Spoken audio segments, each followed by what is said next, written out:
Okay, stop swearing for just a moment.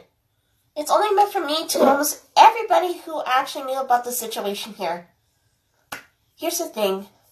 I already have found out, and some of us, me and my good Apple and others, were like, so much progress, we couldn't be able to convince everyone else to keep their job before they felt pretty crushed of their dreams because of those bad apples. And I happened to find out some certain video links from YouTube there that right behind closed doors, just the same time I overheard about the Club Pink got roughly closed down. Club Pink were written. Just at the same time, I happened to notice this by the unit from YouTube. And you guys can see it right over there. It's this video right up here. And let's not forget about this one. And especially this one. For those who used to work for Disney have already quit. And it's also for those, the LGBT content community members who works there.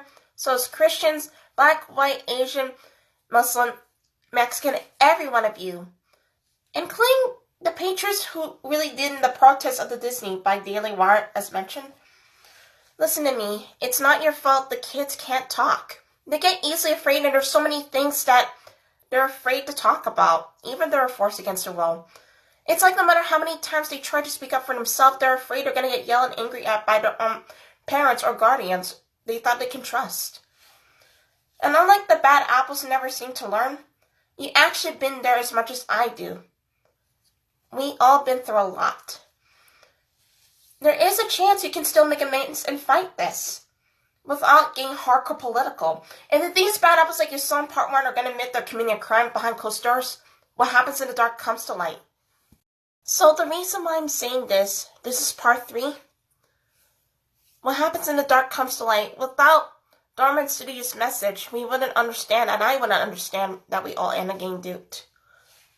And without Amala and Will from Parker University, along with Candace Owens, I feel in my gut feeling the 3 of them were inspired by Martin King Luther Jr. himself.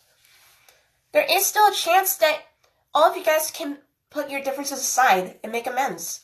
Without the good apples of the Trump supporter and Biden supporter, the one I happen to encounter with my anonymous friends, without them making a truce, the kids in my neighborhood, including my folks' neighborhood, they would have been disappeared without a trace because of a sex offender. No offense. And you're asking me, you guys can fix it? Absolutely. And again, if they're going to admit they are doing a commitment of a crime, then you gotta be there to witness everything what they say or do. Not just those who used to work for Disney, those bad apples who still touch kids, and they're still going off unpunished to this day. I know how much it means a lot to them to be harsh in a funny way, but if we continue on ignoring this, what will happen to the kids now? Ask yourself. To be honest, I understand that everyone's really upset about this. But deep down, looking at, like, Sir Max on Twitter, I don't wish to make him feel uncomfortable about this. I feel pretty shocked because this happened on the same time with all those Disney protests.